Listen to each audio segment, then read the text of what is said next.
Hello बच्चों, आप देख रहे हैं आपका अपना YouTube चैनल झोंकले मैथ, जहाँ पे बच्चों को झोंक के पढ़ाते हैं। बच्चों अगर आज हम लोग बात करें, आज हम लोग पढ़ने वाले क्लास 10th का साइंस। इसमें पढ़ेंगे बच्चों chapter number 1, that is chemical reactions and equations. बच्चों अगर बात करें इस चैप्टर की, यह चैप्टर बहुत ही ईजी है, बहुत इंपॉर्टेंट चैप्टर है। आपको सिर्फ और सिर्फ एक काम करने हैं, कॉपी पेन लेके बैठ जाने हैं, प्रॉपर तरीके से सोचने हैं, समझने और नोट्स बनाने बच्चे, ताकि आपको एग्जाम टाइम में दिक्कत ना आए। चलिए स्टार्ट करते हैं chapter number 1, that is chemical reactions and equations. ध्यान से देखना बच्चों, chapter number 1, that is chemical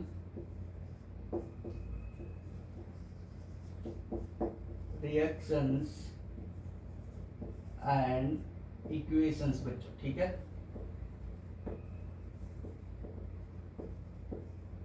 तो बच्चों अगर बात करें chemical reactions and equation chapter की, तो आपने प्रीवियस चैप्टर्स में, आपने प्रीवियस क्लासेस में भी आप लोगों ने पढ़ रखे हैं। प्रीवियस चैप्टर तो नहीं, प्रीवियस क्लासेस में, जैसे 8th में 7th में आप लोगों ने पढ़ रखे होंगे केमिकल चेंज और फिजिकल चेंज के बारे में। किसके बारे में बच्चों? केमिकल चेंज और फिजिकल चेंज के बारे में। तो आप लोगों ने चेंज के बारे में पढ़े थे, कौन कौन से होते हैं? एक तो फिजिकल होते हैं, फिजिकल, और दूसरे होते हैं केमिकल, ठीक है। केमिकल चेंज ये बेसिक है, ठीक है, केमिकल चेंज के बारे में। अब फिजिकल चेंज क्या होते हैं बच्चों? एक ऐसा चेंज जिसमें नए सब्सटेंस नहीं बनते हैं। तो यहाँ पे लिखते थे नो न्यू, इधर बोर्ड पे ध्यान देना, no new substances, no new substances are form बच्चों। जैसे टीयरिंग ऑफ पेपर, समझ में आया कि नहीं? पेपर को अगर आप फाड़ दोगे तो पेपर ही रहेगा, ठीक है। और बर्निंग ऑफ कैंडल में दोनों होते हैं, फिजिकल भी केमिकल भी बच्चों, ठीक है। तो ये एक ऐसा एग्जांपल है जो केमिकल चेंज और फिजिकल चेंज दोनों को होता है। तो बहुत इवेपोरेशन, ठीक है, यानी वेपराइजेशन ऑफ वाटर, ठीक है। वाटर इवेपोरेट होके वाटर के ही कंटेंट रहते हैं वो जो वेपर में बनते हैं, तो वो भी क्या होता है? फिजिकल ही होता है। अगला बच्चों, केमिकल चेंज क्या होता है? New substances are form, new substances are form. Clear है क्या? अब इसमें जितने भी केमिकल रिएक्शंस होते हैं वो केमिकल चेंज ही होते हैं। नहीं, all the chemical changes are known as chemical reactions बच्चों, ठीक है। आपके घर में अगर कोई चीज बन रहा है, खाना पक रहा है, ठीक है, कुकर में बहुत सारी चीजें डाल देते थे पहले। तो हमने मान लो पोटैटो, टोमेटो, दुनिया भर की सब्जियां काट के बाहर रखे हुए, तो ऐसे देखो कैसा दिख रहा है, पकने के बाद देखो उसका टेस्ट कैसा होता है, ठीक है बच्चों। तो बेसिकली क्या होते हैं? वो केमिकल चेंज होते हैं। हर एक केमिकल चेंज जो है केमिकल रिएक्शंस को जन्म देता है, ठीक है बच्चों। तो यही से स्टार्ट करते हैं, what do you mean by chemical reactions. चलिए लिखते हैं यहाँ पे डेफिनेशंस, तब आपको ज्यादा समझ में आएंगे। तो ये तो बेसिक था जो कि आपने 7th 8th में पढ़ रखे होंगे, ठीक है। आपको याद दिला दिए ताकि आपको याद रहे, ठीक है। तो बात करते हैं बच्चों केमिकल रिएक्शंस क्या होते हैं। तो आप नोट डाउन करना, इधर ध्यान से देखना। Chemical reaction is a process, chemical reaction is a process. क्या है बच्चों? एक प्रोसेस है। Chemical reaction is a process किस चीज का? देखो, वेयर वन आर मोर, कितना बच्चों? हो सकता है एक कंपाउंड चेंज हो रहा हो, एक कंपाउंड चेंज हो रहा है, या एक से ज्यादा कंपाउंड चेंज हो रहे हो, समझ में आया कि नहीं? तो when one or more substances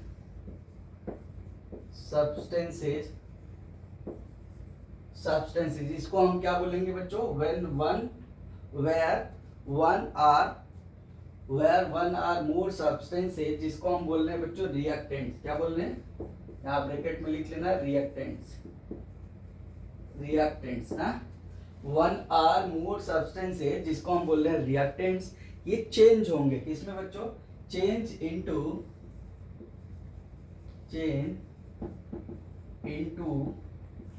one or more substances, ठीक है क्या, substances जिसको हम बोलेंगे बच्चों प्रोडक्ट्स, क्या बोलेंगे, प्रोडक्ट्स। क्लियर है क्या, ये क्या है, प्रोडक्ट्स। ठीक है, एक या एक से ज्यादा सब्सटेंसेस यानी रिएक्टेंट्स चेंज हो जाते हैं बच्चों एक या एक से ज्यादा सब्सटेंसेस जिसको बोल रहे हैं प्रोडक्ट्स में। ठीक है, इसी प्रोसेस को हम क्या बोलते हैं बच्चों, केमिकल रिएक्शंस। क्या बोलते हैं, केमिकल रिएक्शंस। जैसे मान लो A प्लस बी बच्चों, अब ये मान लो C प्लस डी बना, ठीक है, A plus B is equal to C plus D. ध्यान से देखना इधर, तो ये क्या है बच्चों, रिएक्टेंट्स है। क्या है, रिएक्टेंट्स। तो A and B are reactants, C and D क्या कहलाएंगे बच्चों, प्रोडक्ट्स। सही क्या, प्रोडक्ट्स। क्लियर है।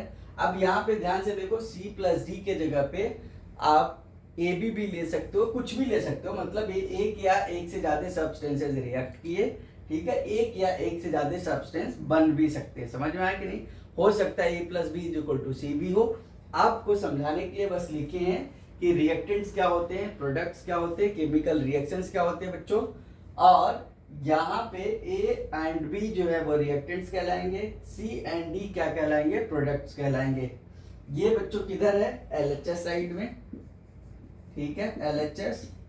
और ये बच्चों RHS इसको बोलते हैं, RHS साइड में। सही है। और ये एरो क्या रिप्रेजेंट कर रहा है बच्चों, एरो बता रहा है कि रिएक्शन किस डायरेक्शन में जा रहा है। तो आप लिख सकते हो शोज द डायरेक्शन, क्या लिखोगे, यहां पे लिख लो आप साइड में, it shows the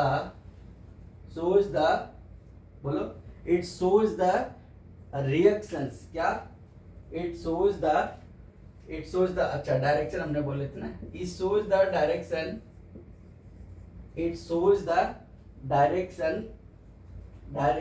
the reaction, it shows the direction the reaction is going, the reaction is going।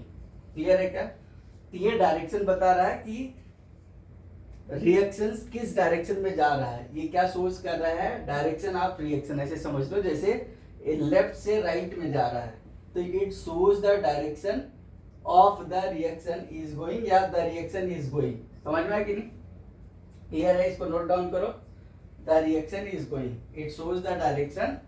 यहाँ पे कॉमन लगा लोगे तो और अच्छे से पढ़ सकते हो, it shows the direction the reaction is going. Clear है क्या, रिएक्शन चल रहा है, अकर हो रहा है। अब बच्चों यहाँ पे ध्यान से देखना, ये क्या हो गए, केमिकल रिएक्शंस। अब केमिकल इक्वेशंस क्या होते हैं, केमिकल इक्वेशन क्या होते हैं उसको भी आप नोट डाउन कर लो। केमिकल इक्वेशन इज द, अब देखो केमिकल रिएक्शंस को रिप्रेजेंट करने के लिए, ध्यान से सुनना, केमिकल रिएक्शंस को रिप्रेजेंट करने के लिए तीन तरीके होते हैं। पहला तरीका होता है बच्चों की स्टेटमेंट फॉर्म में। जैसे मान लो मैं ऐसे बोला कि, अब वो सब बातें नहीं, इस वजह से बताएंगे नहीं आपको, ठीक है, अब आपको समझा देते हैं ऐसे समझने के लिए। जैसे मान लो हमने स्टेटमेंट फॉर्म में लिखे कि when magnesium ribbon is burned, सही है, burned with the help of oxygen it forms the magnesium oxide. Clear है क्या, तो ये स्टेटमेंट फॉर्म में। आपको कुछ भी समझ में आया नहीं, ऐसा लग रहा है कि कोई हिस्ट्री का एक लाइन का क्वेश्चन है, उसको याद करना है, ठीक है। दूसरा होता है बच्चों वर्ड के फॉर्म में, जैसे मैग्नीशियम हमने लिखे प्लस ऑक्सीजन लिखे, इधर मैग्नीशियम लिखे, इधर ऑक्सीजन लिखे, और इधर एरो बनाने के बाद हमने मैग्नीशियम ऑक्साइड लिख लिए। इससे भी आपको ज्यादा इंफॉर्मेशन नहीं मिली, ऐसा लग रहा है एक वर्ड दूसरा वर्ड दोनों मिलके तीसरा वर्ड बना रहे हैं। क्लियर है क्या, आई बात समझ में, या तीसरा सेंटेंस फॉर्म कर रहे हैं। सबसे ज्यादा इंपॉर्टेंट होता है बच्चों, वो क्या होता है, सिंबॉलिक रिप्रेजेंटेशन। तो जो सिंबॉलिक रिप्रेजेंटेशन होता है उसको हमें पढ़ना है, और वही से केमिकल इक्वेशंस का जन्म होता है। ध्यान से सुनना, तो केमिकल इक्वेशन इज द, लिख लो chemical equation A chemical equation is the symbolic, क्या बच्चों, chemical equation is the symbolic, ठीक है, रिप्रेजेंटेशन ऑफ, सिंबॉलिक रिप्रेजेंटेशन किस चीज का बच्चों, symbolic representation of chemical reactions, of chemical reactions of chemical, clear है, reactions in the form of chemical reactions in the form of, किस form में होगा बच्चों, in the form of symbol होगा, in the form of symbols, symbols हो सकते हैं and formulae, symbols and फॉर्मूले, क्लियर है क्या। तो फार्मूला का बच्चों प्लूरल होता है फार्मूले, फार्मूलाज नहीं होता है, इसलिए ध्यान से देखना, किसी किसी बुक में यहाँ फार्मूलाज लिखा होता है तो वो गलत है, ठीक है, तो ध्यान से देखना। तो यही वाला हमारे लिए इंपॉर्टेंट है कि केमिकल इक्वेशन क्या होता है, इज द सिंबॉलिक रिप्रेजेंटेशंस, बोलो, is the symbolic representation of chemical reactions. कोई भी केमिकल रिएक्शंस दिया है उसको हमने सिंबल के फॉर्म में रिप्रेजेंट कर दिए बच्चों, इन द फॉर्म ऑफ, बोलो, सिंबॉलिक रिप्रेजेंटेशन बता दिए उसका in the form of symbols या फॉर्मूले के फॉर्म में, ठीक है, तो उसी को हम बोलते हैं केमिकल इक्वेशंस, ठीक है।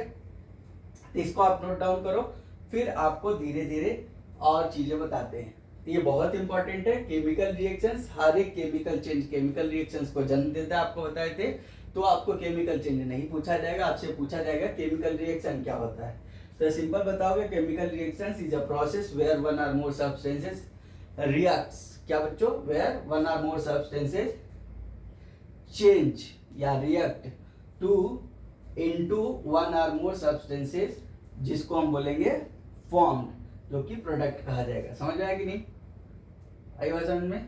यहाँ पे चेंज के बजाय रिएक्ट भी लिख सकते हो, into one or more substances formed, सही ना।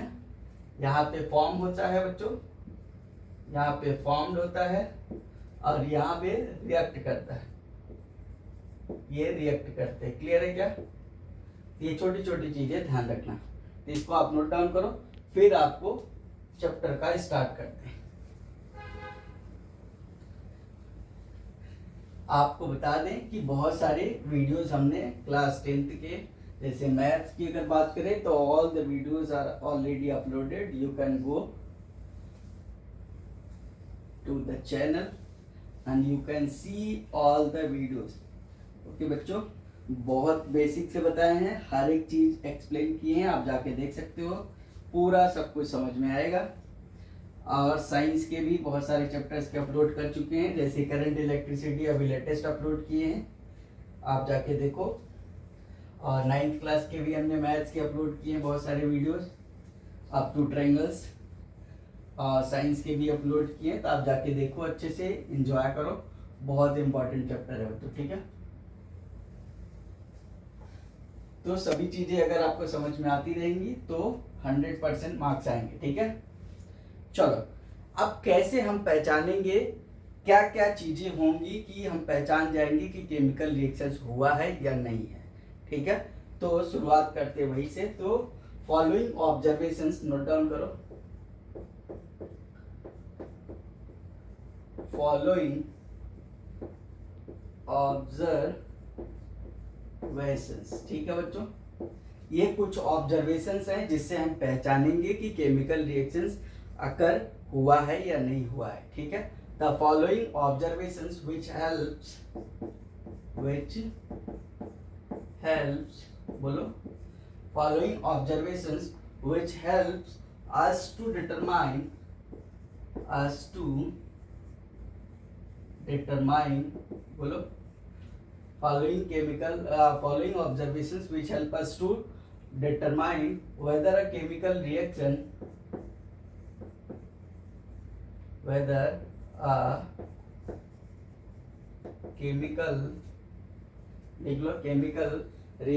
has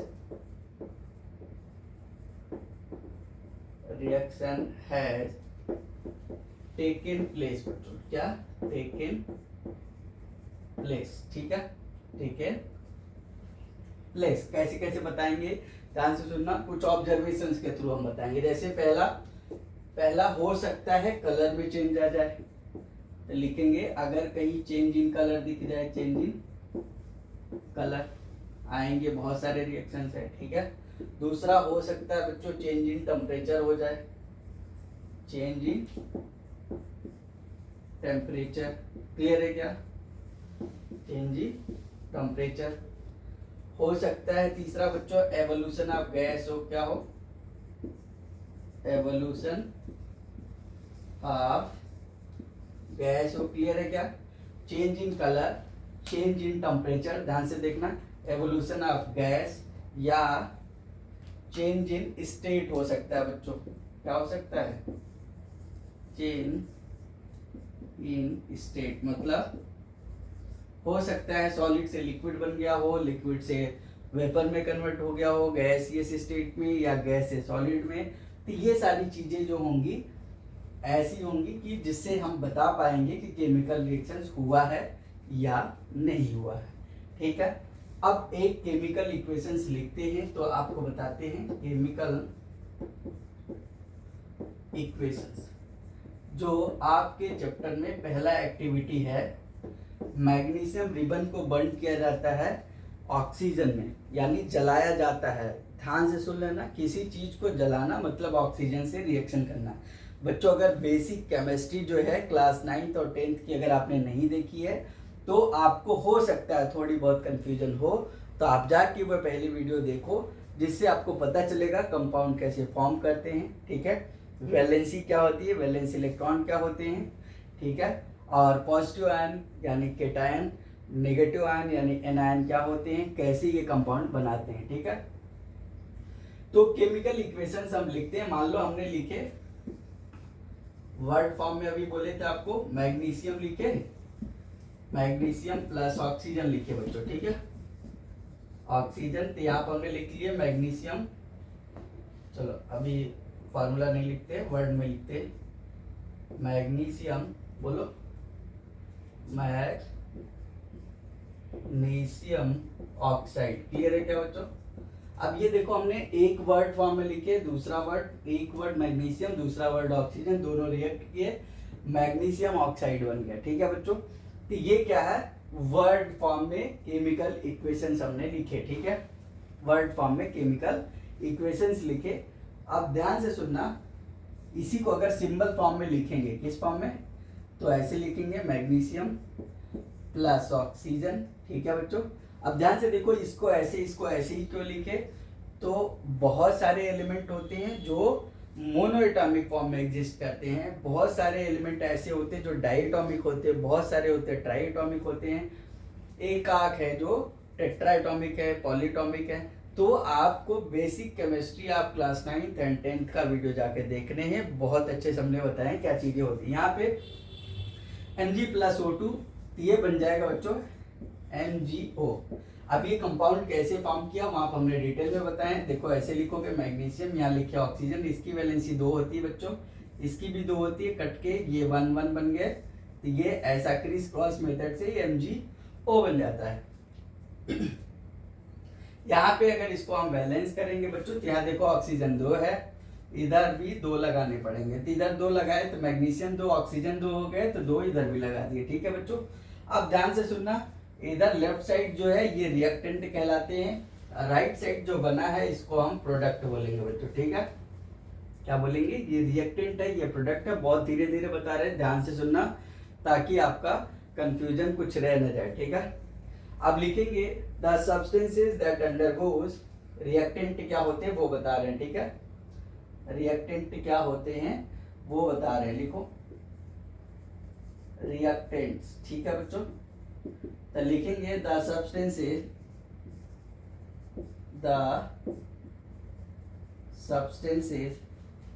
अंडरगो, क्या लिखोगे, the substances undergoes a chemical change in the reaction, undergoes a chemical change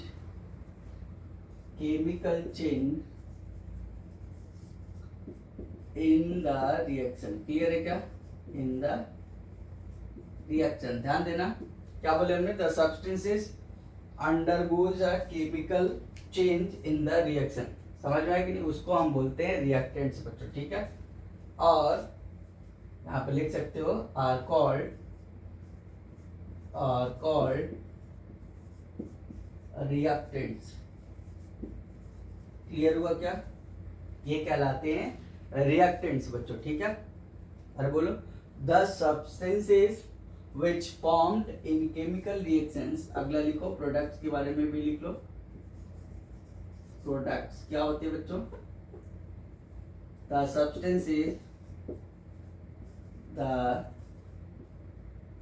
substances which formed, क्या बच्चों? which formed in chemical reaction।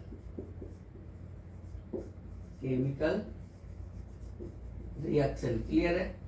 the substances which formed in chemical reaction called products। क्या कहोगे? called products. Clear है?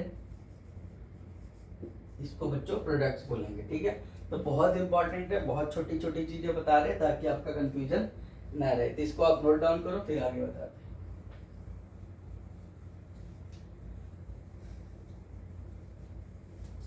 तो chemistry हो, physics हो, maths हो, 10th तक बायो हो बच्चों, बहुत इंपॉर्टेंट है। बहुत आसानी से बताएंगे, आपको समझाएंगे, सबको समझ में आएगा 100%, ठीक है। बाकी 11th 12th जो है वो फिजिक्स, केमिस्ट्री, मैथ तीनों चीज़ें पढ़ाते हैं और तीनों चीज़ें आपको बहुत अच्छे तरीके से समझाएंगे, बताएंगे। IIT JEE का हो गया मैथ्स, केमिस्ट्री, फिजिक्स, या फिर मेडिकल का फिजिक्स, केमिस्ट्री, ये दोनों पढ़ाते हैं। तो सभी की वीडियो अपलोड होंगे धीरे धीरे। आप अगर चैनल पे नए हैं तो ज़रूर से सब्सक्राइब कर लेना, ठीक है। नहीं हो सकता है फिर वीडियो मिले या ना मिले आपको, ठीक है। तो बहुत ध्यान से देखना, बहुत सारी चीज़ें आपको समझ में आती जाएंगी, ठीक है, जैसे जैसे आप पढ़ते जाओ। अब आते हैं राइटिंग अ केमिकल इक्वेशन। क्या बच्चों? राइटिंग अ केमिकल इक्वेशन क्या है? Writing a chemical equation. ध्यान से सुनना, राइटिंग अ केमिकल इक्वेशन का मतलब अभी हमने जो लिखे थे वर्ड फॉर्म में magnesium plus oxygen magnesium oxide बना था। तो कोई भी केमिकल इक्वेशंस लिखते हैं, ध्यान से समझना। मान लो Mg प्लस O2 लिखे हमने, MgO बना बच्चों, ठीक है। अब ये जो केमिकल इक्वेशंस होते हैं बच्चों, ये दो तरीके के होते हैं। कोई भी केमिकल इक्वेशन जो होंगे, यहाँ लिख दे रहे हैं, इक्वेशन जो होंगे ये दो तरीके के होंगे। या तो बच्चों ये अनबैलेंस होंगे, क्या होंगे? अनबैलेंस होंगे, या तो बैलेंस होंगे। क्लियर है क्या? अनबैलेंस होंगे या तो बैलेंस केमिकल इक्वेशन होंगे। अनबैलेंस को हम बोलते हैं बच्चों स्केलेटल इक्वेशन। क्या बच्चों? स्केलेटल इक्वेशन या स्केलेटल केमिकल इक्वेशन, पूरा लिख लो, ठीक है। और बैलेंस केमिकल इक्वेशन होता है बच्चों, तो इसको बोलते हैं नॉन स्केलेटल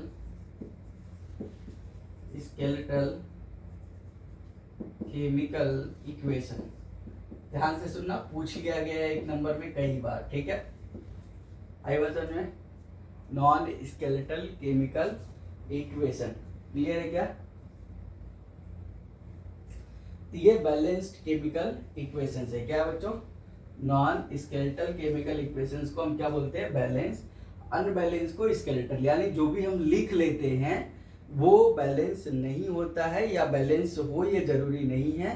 तो जो भी हमने इक्वेशंस लिखे तो वो स्केलेटल फॉर्म में होता है, यानी अनबैलेंस होता है जनरली, ठीक है। और उसके बाद उसको बैलेंस किया जाता है उसके number of atoms reactant side और number of atoms product side में बराबर करके, ठीक है। तो इसको आप नोट डाउन करो, फिर आपको बताते हैं बैलेंस्ड केमिकल इक्वेशंस क्या होते हैं, ठीक है। बैलेंस्ड केमिकल इक्वेशन क्या होते हैं वो बताते हैं। चलो अच्छा यही बता देते जगह तो है। तो आप लिख रहे हैं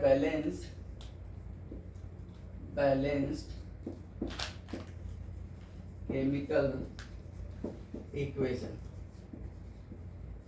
जैसे अब यही ऊपर वाला हमने लिए तो हमने लिखे Mg प्लस O2 बराबर MgO बना बच्चों। तो बैलेंस केमिकल इक्वेशंस में कुछ करना नहीं होता है, आपको लेफ्ट हैंड साइड जितने भी एलिमेंट है उसके नंबर ऑफ एटम और राइट हैंड साइड जितने एलिमेंट है उसके नंबर ऑफ एटम्स दोनों बराबर करने होते हैं। तो ध्यान से देखो, जो ज्यादा हो सबसे पहले उसको बैलेंस किया जाता है। जैसे ऑक्सीजन इधर 2 है लेफ्ट साइड में, तो इधर 1 है, इधर भी 2 करना पड़ेगा। इधर 2 करने के लिए अब यहाँ पे ध्यान से देखो तो इसको इसके जो है नंबर ऑफ एटम कितने हैं, 1 है। मैग्नीशियम के भी 1 है, क्लियर है। कभी भी यहाँ पे 2 मत लगाना, हमेशा वॉर जो होते हैं वो सामने से होते हैं बच्चों, ठीक है। तो यहाँ 2 लगा देना, कहाँ पे, यहाँ पे 2 लगा दी। अब जैसे यहाँ पे 2 लगाए तो ये समझो यहाँ पे एक इमेजिनरी ब्रैकेट है, क्या है यहाँ पे, क्या है यहाँ पे, क्या है इमेजिनरी ब्रैकेट। तो यहाँ पे ऐसे समझो, तो यहाँ पे बोल रहे क्या, इमेजिनरी ब्रैकेट है तो 2 इसके साथ भी आएगा और इसके साथ भी आएगा, मतलब 2Mg 2 ऑक्सीजन भी हो गया। अब 2Mg 2 ऑक्सीजन, हमने तो ऑक्सीजन को बैलेंस करने के लिए चले थे, ऑक्सीजन बैलेंस हो गया, साथ साथ Mg 2 हो गया। तो Mg अगर 2 हो गया तो इधर 1 है तो 2 इधर भी लगा देंगे, हो गया बैलेंस केमिकल इक्वेशन। क्लियर है क्या। इसी तरीके से एग्जांपल और ले लेते हैं। मान लो Zn प्लस H2SO4, क्या ले रहे हैं बच्चों, जिंक को हमने सल्फ्यूरिक एसिड में डाल दिए, Zn प्लस H2SO4, तो ये रिएक्शन हो जाता है ZnSO4 और प्लस का हाइड्रोजन गैस बाहर निकल जाएगा, ठीक है क्या। अब आपको यहाँ पे क्या देखने हैं कि कितने एलिमेंट लेफ्ट साइड में है, कितने राइट साइड में है, और हर एक एलिमेंट के नंबर ऑफ एटम्स कितने हैं, ठीक है। जैसे यहाँ पर हमने लिख लिए एलिमेंट्स लिखे बच्चों, ठीक है, ध्यान से देखना। इधर हम क्या लिखेंगे, number of atoms in reactant side, ठीक है, या इन रिएक्टेंट्स, ठीक है। यहां लिखेंगे number of atoms in products. Clear है क्या, ऐसे लिख लिया जाता है, ठीक है। ऐसे लिखने के बाद आपको क्या करना है, ध्यान से देखना। जैसे एलिमेंट पूरे लिख लो, जिंक है, ध्यान से देखो, जिंक है, फिर हाइड्रोजन है, सल्फर है, ऑक्सीजन है, हाइड्रोजन है, सल्फर है, ऑक्सीजन है।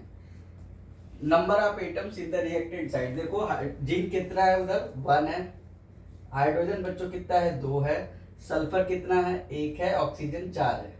राइट साइड देखो आप, तो जिंक 1 है,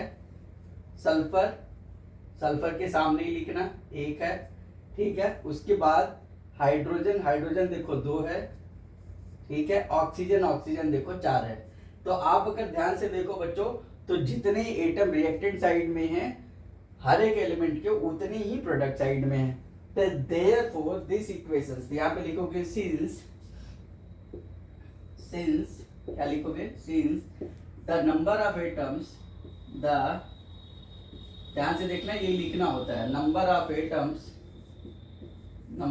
atoms of each elements in the reactant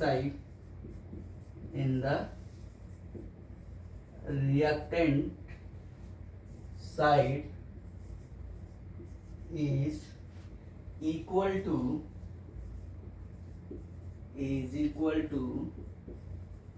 number of atoms of each element in the product side. Clear है क्या, प्रोडक्ट साइड, ऐसा है। Therefore it is called balanced chemical equation. यहाँ लिख सकते हो देयरफॉर इट इज कॉल्ड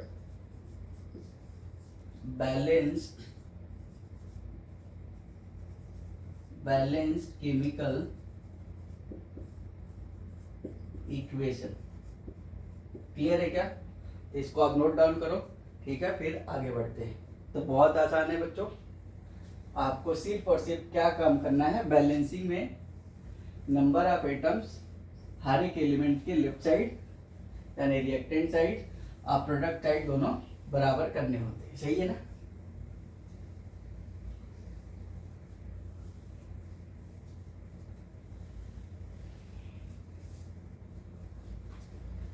फिर देखते हैं आगे। इसको जल्दी से नोट डाउन करो, समझ के नोट करना, हवा में तीर नहीं मारने हैं, ठीक है?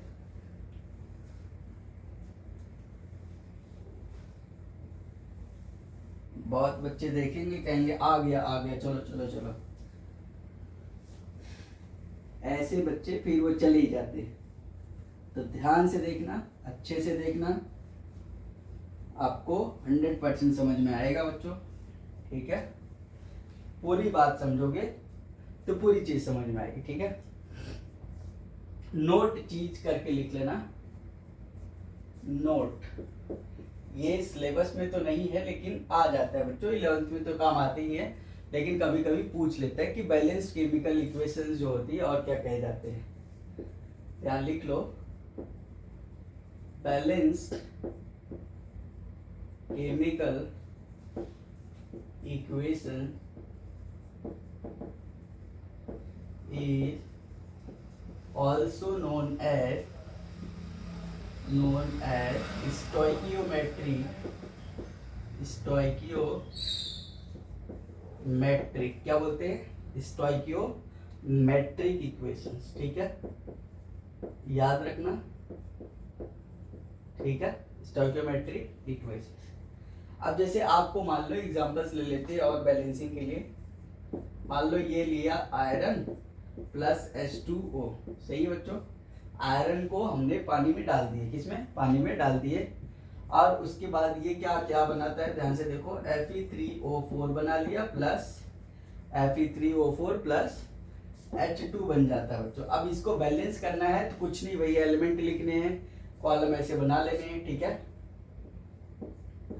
एलिमेंट लिखने हैं, इधर नंबर